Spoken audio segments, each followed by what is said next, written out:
என்னதான் நம்ம வீட்ல சப்பாத்திக்கு குருமா பார்த்து பார்த்து வச்சாலும், என்னைக்காவது ஒரு நாள் ஹோட்டல்ல போய் சாப்பிட்டுருப்போம்.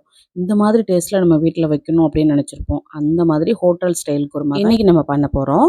அதுக்கு 2 பல்லாரி, 2 தக்காளி, 2 கேரட், 2 பெரிய உருளைக்கிழங்கு, கொஞ்சமா பீன்ஸ் எல்லாம் சின்ன சின்ன பீஸா கட் பண்ணி வச்சுக்கோங்க.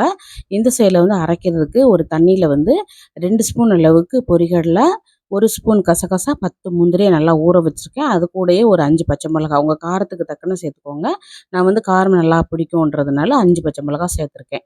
அதெல்லாம் இருக்கட்டும். அதெல்லாம் நல்லா ஃபைன் பேஸ்ட்டா அரைக்கிறதுக்காக அத ஊற வச்சிருக்கேன். இப்போ ஒரு குக்கர்ல கொஞ்சமா தேங்காய் எண்ணெய் சேர்த்துருக்கேன். அதில வந்து ஹோல் கரம் மசாலா எல்லாமே கொஞ்சம் கொஞ்சம் சேர்த்துட்டு, அது நல்லா பொரிஞ்சு வந்ததுக்கப்புறமா தக்காளி, வெங்காயம் சேர்த்துட்டு, ஒரு 1/2 குக் அது ஆனதுக்கப்புறமா நம்ம கட் பண்ணி வச்சிருந்த மத்த காய்கறி எல்லாமே சேர்த்துக்கலாம். சேர்த்துட்டு இத நல்லா கலந்து விட்டுக்கலாம். கலந்து விட்டதுக்கப்புறமா கொஞ்சமா இஞ்சி பூண்டு விழுது, தேவையான உப்பு சேர்த்துட்டு அதோட பச்சை வாசனை போனதுக்கு அப்புறமா அதில வந்து கொஞ்சம் தண்ணி சேர்த்துட்டு அத வேக வைக்கணும். இப்ப நம்ம வந்து பேஸ்ட் அரைச்சுட்டு வந்துரலாம். நம்ம ஊற வச்சிருந்தது கூட அந்த பச்சை மிளகாய் சேர்த்துக்கோங்க. ஒரு 1/2 மூடி தேங்காய்க்கும் கொஞ்சம் கம்மியா அதையும் சேர்த்துட்டு, நல்லா கொஞ்சம் தண்ணி சேர்த்துட்டு, நல்லா விழுது போல அரைச்சு வச்சுக்கணும் அந்த பேஸ்ட்ட.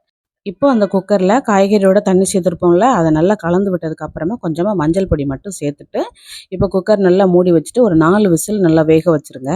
அது வெந்து அந்த ப்ரெஷர் எல்லாம் அடங்குனதுக்கு அப்புறமா மூடி ஓப்பன் பண்ணதுக்கு அப்புறமா நம்ம அரைச்சு வச்சிருந்த பேஸ்ட்ட உள்ள சேர்த்துக்கோங்க.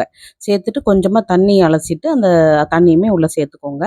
இப்போ வந்து 1/2 ஸ்பூன் வத்தல் பொடி, 1 ஸ்பூன் மல்லித்தூள், 2 ஸ்பூன் அளவுக்கு கரம் மசாலா அல்லது மட்டன் மசாலா சேர்த்துக்கோங்க. இதில வத்தல் பொடி வந்து கம்மியா தான் இருக்கணும். மிளகாயோட டேஸ்ட்டு தான் அதிகமா இருக்கணும். அப்பதான் நல்லாயிருக்கும். இதெல்லாம் சேர்த்துட்டு கொஞ்சமா மல்லி இலை சேர்த்து ஒரு 5 மினிட்ஸ் கொதிக்க வச்சு இறக்கணும் அப்படின்னா சூப்பரான குருமா ரெடி. ட்ரை பண்ணி பார்த்துட்டு எப்படி இருந்துச்சுன்னு சொல்லுங்க.